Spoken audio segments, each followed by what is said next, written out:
જામનગરના ચકચારી ગેંગરેપના મુખ્ય આરોપી દ્વારા મોટા થાવરિયા ગામમાં ખડકી દેવાયેલા ગેરકાયદે ફાર્મ હાઉસ પર તંત્રએ બુલડોઝર ફેરવી દીધું છે.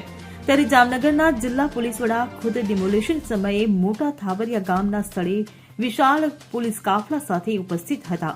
ઉલ્લેખનીય છે કે આ દબાણ કરતા હુસેન ગુલ મહમદ શેખ વિરુદ્ધ નવેમ્બર 2024માં સીટીએ પોલીસ સ્ટેશનમાં વિસ્તારમાં સામૂહિક દુષ્કર્મ તથા આજ દિન સુધી પંચે પોલીસ સ્ટેશન વિસ્તારમાં એનડીપીએસ દુષ્કર્મ આર્મ્સ એક્ટ તથા પ્રોહિબિશન એક્ટ સહિત કુલ 7 ગુના દાખલ કરાયેલા છે.